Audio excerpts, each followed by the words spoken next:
Guys तो कैसे आप लोग बताना चाहूंगा। आज जानते हैं स्टॉक पे डिबेट पहली बार टॉपिक है। स्टॉक पे डिबेट इसलिए क्योंकि ना लोगों को लगता है कि यार हमें क्या करना चाहिए बेसिकली, और हम क्या देख कर काम करते हैं, राइट। तो मैं उसके ऊपर बात करने आया हूँ कि बेसिकली हमें क्या देखना चाहिए मैनेजमेंट के ऊपर, क्योंकि मैंने सिखाया बहुत चीजें कि थॉट ऑफ माइंड होना चाहिए, हम चीजें सोचनी चाहिए, हम सीईओ की तरह सोचना चाहिए, हमें कंपनी का पार्टनरशिप की तरह सोचना चाहिए, एवरीथिंग समझाया। बट अब सब चीज सोच लिया, सब चीज मार्केट कैप समझ लिया, इंटरप्राइज वैल्यू समझ ली, तो अब ये भी तो जाने कि मार्केट में होता क्या है और कैसे करते हैं, और मार्केट में क्या ओवर थॉट होना चाहिए इस स्टॉक को बाय करने के लिए। और भी चीजें भी तो होंगी ना, एक खाली माइंड ऑफ थॉट चेंज करने से पैसा नहीं आएगा। पैसा आएगा तो हम उतनी देर तक रुकेंगे क्यों, और रुकेंगे तो पर्पस क्या होगा उसका, वो भी तो जानना पड़ेगा ना। तो वो जानते हैं बेसिकली 3 स्टॉक्स लिए मेजर, पीवीआर और पॉलिसी बाजार एंड पेटीएम। तो तीनों स्टॉक के बारे में बताऊंगा कि क्या एनालिसिस है, क्या कस्टमर ओवरव्यूज है एंड बिजनेस मॉडल क्या है, एवरीथिंग डिटेल में क्लियर करेंगे, राइट। तो चलते हैं अपने व्हाइट बोर्ड पे। पहला जानते हैं पीवीआर। तो देखो पीवीआर का स्टॉक अच्छा है, आई डोंट नो कि बिल्कुल वैसा है, बट लेकिन बेस्ट है।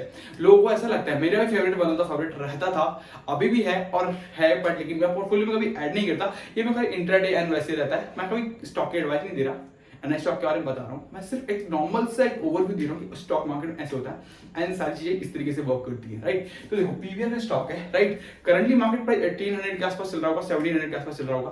तो ये तो नॉर्मल प्राइस है, उसका बॉटम लेवल बन गया है, मार्केट में और भी ग्रो करेगा। आफ्टर कोविड-19 ग्रो भी कर रहा है, ठीक है। तो इसमें ना 2 ओवरव्यू माइंड ऑफ व्यू हो सकते हैं। पहला कि आप मार्केट में आए, आपको पीवीआर अच्छा लग रहा है और आपको लगता है कि पीवीआर जो है ना आने वाले टाइम पे बिजनेस मॉडल ऐसा है कि मार्केट में ना टाइम ऐसा आएगा कि लोग अभी जो है कोविड से कम निकले हैं, पर लेकिन आने वाले टाइम पे लोग निकलेंगे बाहर और पीवीआर का माहौल बढ़ जाएगा, ऐसा आपको लगता है। और लगता भी होगा, बहुत सारे बंदों का माइंड ऑफ थॉट भी होगा, और बिल्कुल ऐसा राइट, ठीक है। एक बंदे का माइंड ऑफ थॉट ये कहता है, सेकंड बंदा मैं हूं एंड वो कहता हूं कि ना माइंड की टाइम तो ठीक था कि पीवीआर ने बहुत कुछ अचीव करना था और अचीव कर सकता था, ठीक है, as a time being. But after the lockdown 3 years के बाद जब इंडिया बाहर आया ना लॉकडाउन से, तो मुझे लगता है कि पीवीआर उस तरीके से वर्क नहीं करेगा जो वो करने वाला था। बिकॉज ऑफ दिस मार्केट में और भी चैनल्स एंड प्लेटफॉर्म आ गए हैं। अगर आप देखोगे तो अब लोग ना ज्यादा से ज्यादा पीवीआर पे जाने के बजाय अब मार्केट में लोग Netflix, Amazon, G5 and Hotstar, बहुत सारे ऐसे प्लेटफॉर्म्स है जहां पे आपको मूवीज मिल जाती है after the release, right. After release होने के 30 दिन 35 दिन बाद ये आपको मूवी मिल जाती है। एंड उसके बाद एक चीज होती है कि पीवीआर में पहले क्या होता था कि एक टाइम पे 1990s में देखोगे, 2000 में देखोगे, 2010 में देखोगे, तो ऐसा था, ये 2015 तक भी देखोगे, तो ऐसा एक ओवरव्यू था कि एक बंदा, अगर मान लो एक एग्जांपल के तौर पे केजीएफ मूवी आई है और किसी को अच्छी लगी है, तो केजीएफ मूवी को देखने के लिए बंदा 10 बार पीवीआर जाता था। तो वो 10 बार जो मतलब एक बंदे का जो अमाउंट 400 रुपए का टिकट है, वो 10 बार जाकर के 4000 रुपए बन रहा था। अब वो थॉट ऑफ माइंड खत्म हो गया, बिकॉज ये जो रिवर्सल में जो अमाउंट मिल रहा था ना कंपनी को, और कंपनी इससे जो बिजनेस कर पा रही थी ग्रो अपने आप को, वो चीज खत्म हो गया, ठीक है। PVR one of the number 1 brand है, आई नो कि मार्केट में इसके बराबर अभी कोई नहीं है, और इसका जैसा बिजनेस मैनेजमेंट अभी किसी का नहीं कि जो इसको मीट कर पाए। मोनोपोली बहुत है मार्केट में पीवीआर की, ठीक है। बट लेकिन अगर आप माइंड ऑफ थॉट देखोगे तो जो 10x मिल रहा था कंपनी को एज ए प्रॉफिट एक बिजनेस पे, एक टिकट पे 10 गुना कमा रही थी, मतलब 5 गुना तो कमा ही रही थी, क्योंकि जो पर्सन को मूवी अच्छी लगती थी वो 1 बार 2 बार 3 बार 4 बार 5 बार जाता था देखने। बिकॉज ऑफ दिस, क्योंकि उसे पता था कि मार्केट में मुझे मूवी मिलेगी नहीं, और मूवी नहीं मिलेगी तो मुझे जाना पड़ेगा पीवीआर, ठीक है। तो 10 बार भी देख करके आता था। बट इसका जो रिवर्सल अमाउंट होता था ना, वो बहुत वर्क करता था कंपनी के लिए, ठीक है। बट अब ऐसा हो गया कि अब बंदा एक बार के लिए चला जाए, ज्यादा से ज्यादा 2 बार चला जाएगा, 2 टाइम्स, ओनली 2 टाइम्स, 3 टाइम्स से अगर उसको देखने की जरूरत होगी तो हॉटस्टार या फिर नेटफ्लिक्स या फिर Amazon या फिर जो भी बनता है, जो भी उसके पास है सब्सक्रिप्शन पार्ट, उससे वो देख सकता है, या फिर वो लेकर के उससे देख सकता है। और वो वहां नहीं जाता, क्यों? उन्हें पता है कि 400 रुपए देने के बजाय मैं 200 रुपए में चीज देख लूंगा, प्लस 1 महीने का सब्सक्रिप्शन मिलेगा, तो इस प्लान में कर लूंगा। तो देखो थॉट ऑफ माइंड आपका भी सही है कि पीवीआर ग्रो करेगा, बट मेरे माइंड ऑफ थॉट से ऐसा कहता है कि पीवीआर उस तरीके से ग्रो नहीं करेगा जिस तरीके से ग्रो करना था, राइट। क्योंकि कोविड-19 के बाद लोग घर में ज्यादा रहना चाहते हैं बाहर निकलने के बजाय, राइट। तो यहाँ पे वो फैक्टर और ये फैक्टर जब मिलाओगे तो चीजें डिफरेंट हो जाएंगी आपके लिए भी और सोचने के लिए भी। तो एक देखो माइंड ऑफ थॉट बिल्कुल अलग है कि मैंने आपको क्या बताया, 2 थॉट ऑफ माइंड को डिस्कस की। पहला, पीवीआर ग्रो भी करेगा, मैनेजमेंट अच्छी है, लोग आपको कहना होगा पीवीआर की मैनेजमेंट अच्छी है, शेयर पर डे ग्रो कर रहा है, तरीके से ग्रो कर रहा है, एंड टाइम आने वाला है और लोग और भी चाहिए मार्केट में, एंड लोगों को टाइम स्पेंड करना होता है, तो वो जाकर के वहाँ काम करते हैं, वहाँ आ जाते हैं पीवीआर में और स्पेंड करते हैं लाइफ को।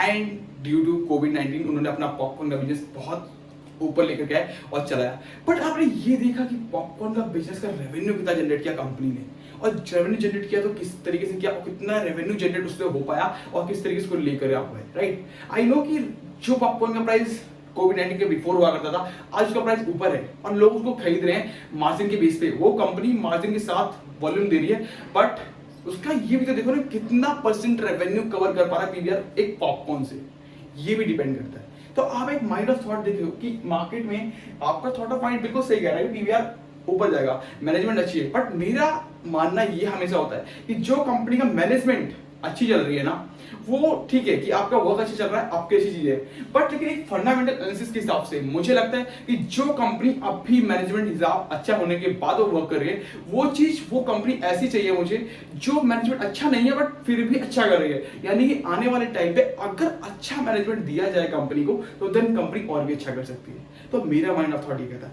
आपका माइंड ऑफ थॉट क्या कहता है, इसके बारे में आप एक अच्छा खासा कमेंट देख सकते हैं और बता सकते हैं कि क्या कहता है आपका माइंड, क्या ओवरव्यू कहता है, राइट। कोई बात नहीं, सेकंड पे चलते हैं, पॉलिसी बाजार, राइट। देखो पॉलिसी बाजार कौन नहीं जानता, आई थिंक हर एक बच्चा जानता होगा पॉलिसी बाजार क्या है, आज की डेट में तो डेफिनेटली जानता होगा, राइट।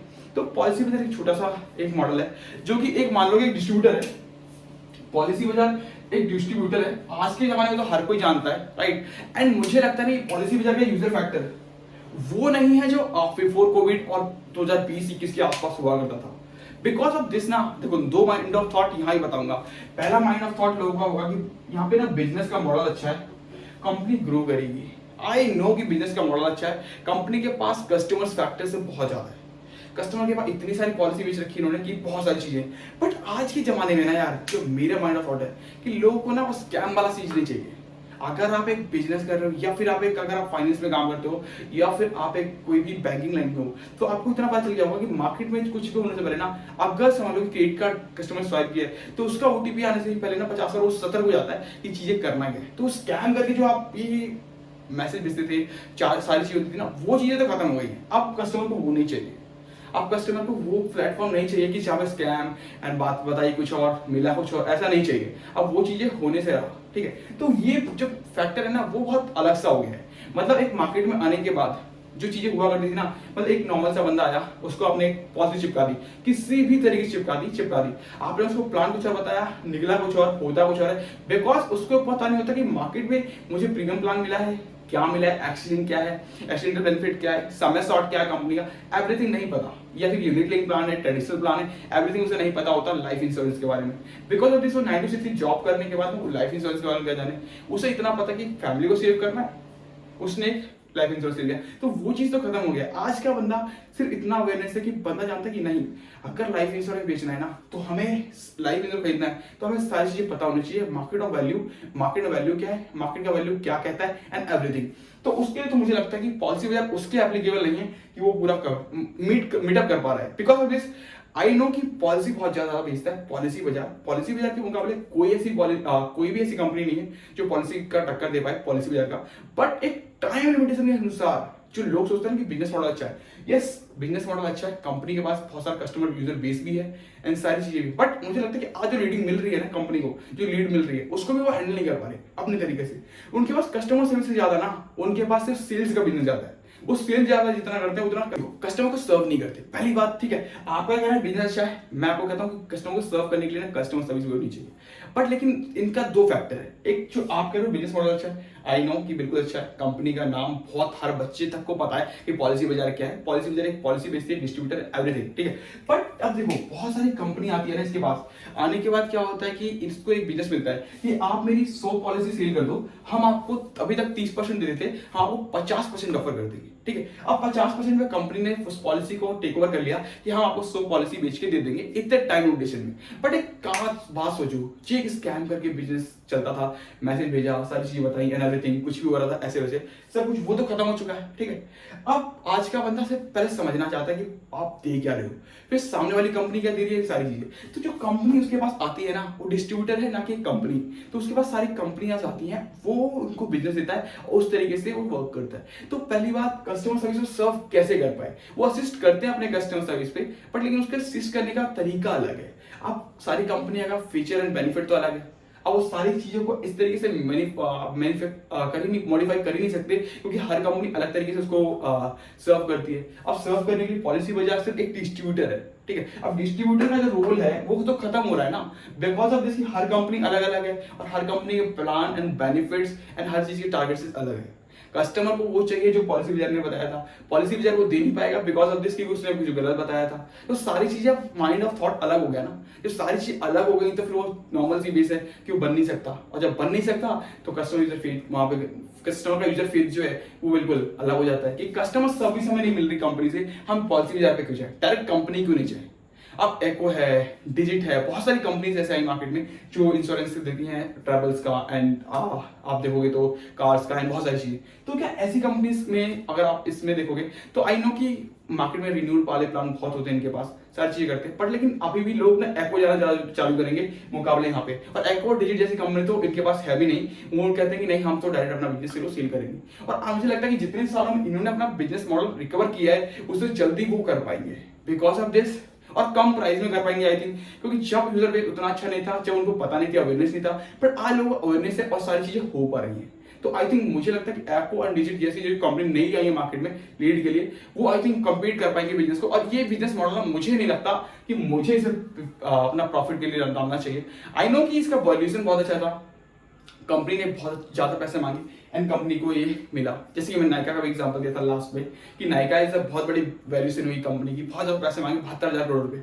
72,000 करोड़ रुपए में अगर मैं इन्वेस्ट करने जा रहा हूँ, मैं अगर 72,000 करोड़ रुपए पड़े हैं, मैंने कहा ना बीएससी सीडीएसएल बहुत सारी कंपनी है, मैं वो बाई करूंगा 72,000 करोड़ रुपए, मैं क्यों लूंगा नायका को। नायका अपने घर ले जाओ, सीडीएसएल ले जाऊंगा मैं, मेरे पास बीएससी बॉम्बे स्टॉक एक्सचेंज मिल रहा है, मुझे डीसीबी बैंक मिल रहा है, मुझे बहुत सारी कंपनियां हैं, मैं इसको क्यों लूंगा नायका को। तो इसी तरीके से पॉलिसी बाजार मुझे नहीं है, बिजनेस मॉडल ही नहीं लग रहा मुझे। तो आप एक थॉट ऑफ सोचो कि मैंने पीवीआर बताया फिर ये देखा, तो बिजनेस मॉडल के साथ ये देखो कि इन द फ्यूचर क्या होने वाला है इस बिजनेस मॉडल से। आपने बिजनेस मॉडल देखा, कस्टमर बेस है उनके पास, कस्टमर बेस वो है कि कस्टमर बेस के पास क्या कस्टमर का फेथ उस तरीके से बरकरार है जो पहले था, जो समझ पा रहे थे। क्योंकि जो कस्टमर सर्विस ये दे रहे हैं और जो कंपनी वालों से जो पॉलिसी बिकी है उस कस्टमर सर्विस से बात करते हैं, तब और इसमें बहुत डिफरेंट होता है। ऐसा क्यों? तो जब अगर फेथ लूज हो रहा है तो काम जो बंदा है वो नेक्स्ट टाइम पॉलिसी बाजार को ना कॉन्टेक्ट करके डायरेक्ट कंपनी कॉन्टेक्ट करेगा, बिकॉज ऑफ दिस कि उन्हें लगता है कि नहीं, इस कंपनी को यहाँ पे मीटअप करने के बजाय मैं अपने डायरेक्ट कंपनी में जाके मीट कर पाऊँ, is a best opportunity for me, right, क्योंकि वो अच्छा रहेगा। ठीक, एंड चलते हैं पेटीएम। अब ये तो मैंने एग्जांपल ऐसे दिए जो आपको बिल्कुल डिफरेंट लग रहे होंगे कि मार्केट में तो यार हमें इतना सोचना समझना, बट ये फंडामेंटल एनालिसिस नहीं है, नॉर्मल सा एक डिबेट मैंने दिया है। फंडामेंटल एनालिसिस करने तो जाइए और देखिए जाकर के क्या करना है, कंपनी का ओवरव्यू क्या है, नेट प्रॉफिट क्या है, मार्जिन क्या, एवरीथिंग, उसके बाद जाकर के इन्वेस्ट करिए। ये तो देखो, अब तीसरी वीडियो है, तीसरा जो स्टॉक है हमारा वो है पेटीएम। तो अब मैंने दो बताए कि आपको यूजर बेस कैसा होना चाहिए। अब दोनों का यूजर बेस ऐसा लग रहा था मुझे कि आगे मीटअप नहीं हो पाएगा, और मैं पेटीएम का बताता हूँ कि क्या है, कैसे इसका बिजनेस इतना अच्छा है और इन द फ्यूचर इसके ग्रोथ है और इसको मिल सकता है और वो हमें करना चाहिए और हमें दिखना चाहिए। देखो, पहली बात पॉलिसी बाजार, तो भाई देखो पॉलिसी के बाजार का अगर आप देखोगे तो जब स्टॉक आया था 1400-1500 रुपए के आसपास, आई थिंक अभी 600 रुपए के आसपास चल रहा है, और मे बी उससे नीचे भी जाएगा और पता नहीं, उसका डिपेंड करता है कि क्या चलता है मार्केट का फ्लुएंस। ये एडवाइस है, मैंने पूरा वो नहीं दिया है, ठीक है, ये एडवाइस है ओनली, आप देख सकते हो, एनालाइज कर सकते हो खुद से, उसके बाद इन्वेस्टमेंट कर सकते हो, ये आपका ओवरव्यू है, ठीक है। मैं एक नॉर्मल सा डिबेट के लिए एक अच्छी खासी चीजें बता रहा हूँ, तो आप उसको समझ सकते हो, उसके बाद अपना माइंडसेट करके एनालिसिस करके आप अपना इन्वेस्टमेंट कर सकते हो, ये आपके ऊपर डिपेंड करता है, मैंने कोई फोर्स नहीं किया, ठीक है। तो देखो पेटीएम एक अच्छा खासा बिजनेस है, ठीक है। बिजनेस मॉडल मुझे इसका इसलिए अच्छा लगता है, देखो इस कंपनी के पास भी एक अच्छी खासी अपॉर्चुनिटी है, इसके पास भी अपॉर्चुनिटी, क्योंकि लोगों को लगता है माइंडसेट, और मैंने तो देखो जो माइंडसेट आपका कहता है वो ठीक कहता है, आप उसकी तरीके से वर्क करो, बट मेरा जो माइंडसेट कहता है वो मैं अपनी तरफ से एक ओवरव्यू दे रहा हूं आपको कि देखो पेटीएम का माइंडसेट मुझे इसलिए अच्छा लगता है क्योंकि यूपीआई के मामले में ना, भले बिजनेस मार्केट में कितना बड़ा भी फोन पे आ गया हो, ठीक है, या फिर कोई आपको गूगल पे आ गया हो, या फिर कितनी भी बड़ी कंपनीज आ गई हो मार्केट में, अमेज़न पे आ गया हो, गूगल पे आ गया हो, फोन पे आ गया हो, और पता नहीं मोबीक्विक आ गया हो, बहुत कुछ, बट मुझे जो पेटीएम का यूजर बेस फैक्टर दिखता है आज, वो उन सब में नहीं दिखता। और पेटीएम का यूजर बेस फैक्टर अब इसलिए भी ज्यादा है बिकॉज ऑफ दिस, पहले पेटीएम ना 0 कुछ समथिंग चार्जेस भी लिया करती थी, वॉलेट में ऐड करके आप बैंक में ट्रांसफर करते थे तो अमाउंट भी लेता था, बट आज उन्होंने बंद कर दिया। उन्होंने देखा कि यूजर बेस हमारा खत्म हो सकता है, यहाँ पे हमारा बिजनेस लैप्स भी हो सकता है, उन्होंने इस फैक्टर को ही बंद कर दिया, और जब फैक्टर को क्लोज किया मार्केट में और भी ज़्यादा इनके कस्टमर्स बढ़ने के साथ इन्होंने सारी चीज़ें भी करी। अभी आरबीआई ने इनको गाइडलाइंस को भी देखा, बट सारी चीज़ें होने के बाद भी कंपनी को कोई इफेक्ट नहीं पड़ा और कंपनी उसी तरीके से वापस चल रही है।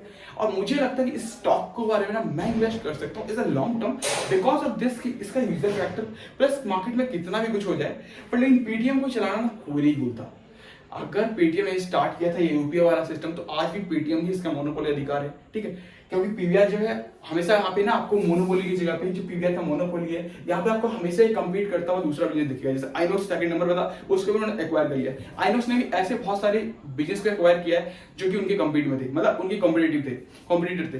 तो ऐसे हर जब आते रहते हैं तो फिर इस तरीके से हम कम्पीट नहीं कर पाते। अब हमेशा अगर मैं किसी को एक्वायर करूँ और फिर कोई दूसरा तैयार कर लेता है, क्योंकि मल्टीप्लेक्स है, लगाया और चालू कर दिया, वो अपने आप कम्पीट में वहां पहुंच जाता है। वहां पहुंचने के बाद फिर कंपनी एक्वायर करना पड़ता है, क्योंकि अगर मोनोपोली रखनी है तो एक्वायर करना पड़ेगा बिजनेस को, राइट। तो इस तरीके से वो मुझे अच्छा नहीं लगता। और पेटीएम आज के मुकाबले मुझे नहीं लगता कि इसके बीच में कोई है, क्योंकि पेटीएम का बिजनेस मॉडल हर एक बच्चा जानता है। प्लस एक यूपीआई में जब भी नाम आएगा ना तो पेटीएम इज टॉप। मैं फंडामेंटल की बात नहीं कर रहा हूँ, बट एक इन्वेस्टमेंट रूप से ना मुझे ये बेस्ट लगता है, ठीक है। क्योंकि इनका जो काम है ना वो उस तरीके से काम करते हैं। फॉलो अलग है, मतलब कस्टमर सर्विस यहाँ पे जो खो रहा था वो कस्टमर सर्विस यहाँ पे खो नहीं रहा है। यहाँ पे फोन पे वाला कस्टमर ना पहले पेटीएम देखता है, गूगल पे वाला कस्टमर पहले पेटीएम देखता है, एवरीथिंग कस्टमर ना पहले पेटीएम देखता है। अगर 100 का ऑन एवरेज निकालूं तो भी मुझे पेटीएम दिखता है। तो मुझे लगता है कि ऐसा यूजर माइंड मेरा पहले पेटीएम होगा, उसके बाद बाकी चीजें, फोन पे बाद में होगा एंड गूगल पे बाद में होगा, पर सर्विसेज भी उनकी अच्छी है। तो मुझे इनका कस्टमर भी अच्छा लगता है, सारी चीजें अच्छी लगती है, इसलिए मुझे लगता है पेटीएम इज द बेस्ट। तो देखो अब आपका माइंड ऑफ थॉट क्या है, सर पेटीएम का यूजर बेस वैसा तो है, पर लेकिन पेटीएम के आगे इतनी सारी कंपनीज में, तो डिबेट क्या हमें, क्या आप इस कंपनी की कॉम्पिटिटर भी तो है। यहाँ पे कॉम्पिटिटर नहीं है बट लेकिन आपके उसका फ्लॉप है, यहाँ पे कॉम्पिटिटर है बट फ्लॉप नहीं, बिकॉज देखो कॉम्पिटिटर यहाँ पे है, बट लेकिन इस कंप्यूटर के मुकाबले इसको कम्पीट करने के लिए आई थिंक मुझे लगता है कि उतना टाइम लगेगा जितना भी कम्पीट करने के लिए इनमें है नहीं हिम्मत। और अभी नहीं लगता मुझे कि कोई ऐसा कंप्यूटर पैदा होने वाला है या फिर कोई आने वाला है मार्केट में जो पेटीएम को कम्पीट कर पाए आने वाले टाइम पे, आने वाले 5 साल तो डेफिनेटली ऐसा मुझे लगता है कि मोबीक्विक, फोन पे, गूगल पे इतना बड़ा बिजनेस नहीं हो पाएगा जितना पेटीएम चल रहा है अभी, और पेटीएम चलने वाला है और होने वाला है। ये डिपेंड करता है आप पे कि मेरा ओवरव्यू था, बाकी आपको जैसा लगता है वो हिसाब से कर सकते हो। देखो 3 चीजें डिक्लेयर करता हूँ। देखो पहली चीज होती है इन्वेस्टमेंट। देखो मार्केट में ना 3 तरीके के बंदे पाए जाएंगे। पहला इन्वेस्टमेंट, ठीक है, जो कि ना लॉन्ग टर्म के लिए सोचता है बंदा, मार्केट में लॉन्ग टर्म के लिए आया, लॉन्ग टर्म के लिए सोचता है। और यहाँ पे ना वॉरेन बफेट जी की बहुत अच्छी चीज लगती है कि यार देखो मैं लेता था स्टॉक को, सेल कर देता था और मैं लॉसेस होते थे। तो देखो यार लॉन्ग टर्म के लिए सोच के आया ना, वो लॉन्ग टर्म की है, वो फंडामेंटल एनालिसिस को नहीं जानता। और मैं देखो यार मैं नॉर्मल से बताऊं तो मेरा इन्वेस्टमेंट प्लस में ट्रेडिंग होती है, मेरी ये फंडामेंटल्स के साथ होती है, और ये ट्रेडिंग का जो होता है वो अपना टेक्निकल के थ्रू होता है। बट दोनों चीजें अलग। मैं कभी इन्वेस्टमेंट करने वक्त ये नहीं सोचता कि मुझे टेक्निकल देखना चाहिए, मैं हमेशा इन्वेस्टमेंट का फंडामेंटल्स देखता हूँ, कंपनी के क्या है। टेक्निकल में ले लेता हूँ जानकारी, बिल्कुल ठीक है, मुझे ग्राफ को अच्छे से आता है एनालाइज करना, अच्छे से आता है, ठीक है, बट मुझे नहीं लगता कि देखो अभी यार मैं सिंपल सी बताऊँ, अगर मैं इन्वेस्टमेंट लॉन्ग टर्म के लिए कर रहा हूँ ना, तो मैं कभी भी इस चीज को नहीं देख के करता कि ग्राफ का सपोर्ट क्या, रेजिस्टेंस क्या, या फिर कोई इंडिकेटर ये मुझे ना बताए कि क्या यहाँ पे चीजें होंगी। क्योंकि मैं इंडिकेटर के देख करके अगर मैं लॉन्ग टर्म के लिए इन्वेस्टमेंट कर रहा हूँ फिर इन्वेस्टमेंट नहीं है। फिर एक चीजें हैं कि मुझे प्रॉफिट बुक करना और जाना है, और अगर मुझे इन्वेस्टमेंट करनी है ना तो मैं इंडिकेटर ऐसा क्या है जो वो बता देगा, ऐसा तो कुछ हुआ ही नहीं, ऐसा तो कुछ है ही नहीं। अगर इंडिकेटर सारी चीजें मुकाबले कर पाता तो बीएसई और एनएसई में से तो अलग चीज होती ना, जो आप इंडिकेट कर रहे हो वही चीज होता। और मुझे तो सबसे बड़ी बात बताऊं कि पूरी वीडियो बता दूंगा ट्रेडिंग के ऊपर कि आपको मुझे ऐसा क्यों लगता है। बट लेकिन देखो ट्रेडिंग के ऊपर जब आते हैं ना तो लोग कहते हैं कि मुझे ना यार टेक्निकल एनालिसिस, देखो मैं ना ट्रेडिंग करने के बाद भी मैं इतना नहीं जानता कि कौन सा इंडिकेटर क्या कह रहा है, क्योंकि जो भी है आपकी दूसरी कैंडल वहां बन रही है, तीसरी कैंडल वहां बन रही है, ये आपका होता है, ठीक है। बट लेकिन मैंने जितने इन्वेस्टर्स के साथ और एनालिसिस जितनी मैंने पढ़ी है अभी तक और जितना मुझे आता है उसके मुकाबले ना मुझे सिर्फ इतना पता है ये सपोर्ट और रेजिस्टेंस बस, और एक ऑप्शन की चैन कभी कभार देख लूं, बट लेकिन उसका डेटा भी बिल्कुल करेक्ट नहीं होता हमेशा, क्योंकि वो डेटा कुछ टाइम के बाद आता है और वो डेटा जब तक अपडेट होता है तब तक मार्केट में कुछ हैपन हो चुका होता है। तो मुझे इतना बड़ा ठीक है नहीं, बस एक रेजिस्टेंस और एक सपोर्ट, बस ये दोनों चीज लेके चलता हूँ हमेशा मार्केट में। या तो फिर अपर ट्रेंड देख लिया कभी, या तो लोअर ट्रेंड देख लिया, बाकी अदरवाइज मैं कोई ट्रेंड भी नहीं देखता, सिर्फ रेजिस्टेंस एंड सपोर्ट, बस ये चीजें। एक एडवाइस दे रहा हूँ बस कुछ नहीं है, बट एक नॉर्मल न्यूज बता रहा हूँ कि रेजिस्टेंस एंड सपोर्ट देखता हूँ, बाकी कुछ नहीं करता टेक्निकल एनालिसिस में। लोग कहते हैं कि ये इंडिकेटर दिखेगा तो यहाँ ऊपर जाएगा, ये इंडिकेटर दिखेगा तो नीचे जाएगा। सर मैं कहता हूँ कि कुछ भी नहीं दिखता, ठीक है। आप जो कहते हो ग्राफ यहाँ से यहाँ जाएगा तो इसका यहाँ से ऐसे, सर ये ग्राफ में ना आपके पास दूसरा वाला भी है कि अगर यहाँ से यहाँ जाएगा तो यहाँ भी जाएगा। तो सर यहाँ वाला भी दिखा रहा हूँ, वहां भी वाला दिखा रहा हूँ। अभी ये वाला सिलेक्ट करूँ, ये वाला सिलेक्ट करूँ, बताओ मैं ये सिलेक्ट करूँ या वो सिलेक्ट करूँ, मुझे खुद ही नहीं पता। अब अगर आपका ग्राफ यहाँ चला गया तो आपका तो ऊपर चला गया, आपका ग्राफ यहाँ आ गया तो आपका तो इधर आ गया, तो मेरी टेक्निकल एनालिसिस सही है। सर अब मैं कैसे मानूं कि टेक्निकल एनालिसिस आपकी सही है? आप कैसे कैंडल यहाँ बनेगा, मार्केट वापस नीचे आ जाएगी? जरूरी थोड़ी। अगर ऐसे होता तो एनएससी का डेली कैंडल जो हम एसजीएक्स निफ्टी एंड बाकी चीजें देखते हैं तो मार्केट ऊपर आ जाए तो ऊपर ही जानी चाहिए, नीचे नीचे जानी चाहिए। तो यार ऐसे नहीं होता ना, एक सपोर्ट एक रेजिस्टेंस। तो मुझे ट्रेडिंग में इतना फंडामेंटल जो चाहते हैं ना लोग कि ये है, इसका देख लिया बॉलिंग, अगर बॉलिंगर बैंड देख लिया, वी बैक चलो एक बार ठीक भी लगता है मुझे, M A 50 EMI and 100 EMI, बस ये 3 चीजें अगर कभी बार देखूं तो। अदरवाइज नहीं तो मैं सपोर्ट एंड रेजिस्टेंस पे ट्रेड कर सकता हूँ, अच्छी खासी वैल्यू मिल सकती है। उसके अलावा कुछ नहीं। मैं कभी भी इन जो भी बताते हैं ना, जो स्टॉक मार्केट के ज्ञानदाता हैं वो बताते हैं, बहुत सारे लोग ऐसे इंस्टाग्राम में, तो मैं किसी के ऊपर नाम नहीं लेता। सारी चीजें मेरी ओवरव्यू थिंकिंग अलग है, उनकी थिंकिंग अलग है। तो मैं कभी नहीं कहता कि इंडिकेटर मेरा ये कह रहा है तो कल ये होगा, या फिर इंडिकेटर कह रहा है तो ये होगा। मैं सिर्फ एक लेवल और एक लेवल, बस इस लेवल के बीच में जानता हूँ कहानी क्या होगी और कैसे होगा, बस इसके अलावा मुझे नहीं पता। और मेरे इन्वेस्टर्स और जो मैं एनालिसिस जिनको मैं फॉलो करता हूँ उनका कहना होता है जो मार्केट में हो चुका है उसके होने की क्या प्रक्रिया क्या प्रायिकता है ये तो हमें नहीं पता, बट लेकिन जो करंट चल रहा है हम उसके हिसाब से बिहेव कर सकते हैं। तो जो चीज हो चुकी है उसके बारे में तो नहीं पता, बट जो करंट चल रहा है उसके हिसाब से हम बिहेव कर सकते हैं और मार्केट में ट्रेड कर सकते हैं। ये इसे अपॉर्चुनिटी है, राइट। उसके बाद इसमें ऑप्शन ट्रेडिंग में आता है तो चीजें अलग हो जाती है थोड़ी सी, एंड चीजें होती है। तो 3 चीजें होती हैं नॉर्मल सी। इन्वेस्टमेंट वाला बंदा अगर फंडामेंटल एनालिसिस करता है सारी चीज होता है। तो देखो मैं यहाँ पर फंडामेंटल एनालिसिस करता हूँ, यहाँ पर टेक्निकल देख लेता हूँ थोड़ा सा, एंड बाकी ऑप्शन ट्रेडिंग में तो नॉर्मली चलता रहता है, ठीक है। तो इन 3 तरीके के लोग होते हैं, बट इन्वेस्टमेंट में उस तरीके से, टेक्निकल में उस तरीके से। टेक्निकल कभी नहीं देखता जाता मैं इन्वेस्टमेंट करने में, बहुत ना के बराबर देखा तो ठीक है, अदरवाइज मैं इन्वेस्ट करता हूँ अपने तरीके से, ठीक है। वीडियो अच्छी लगी हो तो लाइक कर लीजिएगा, शेयर कर लीजिएगा। यहाँ तक आए तो आई थिंक वीडियो अच्छी लगी होगी, एंड पहली बार पेज पे आए तो सब्सक्राइब करना ना भूले। Thank you so much guys and love you.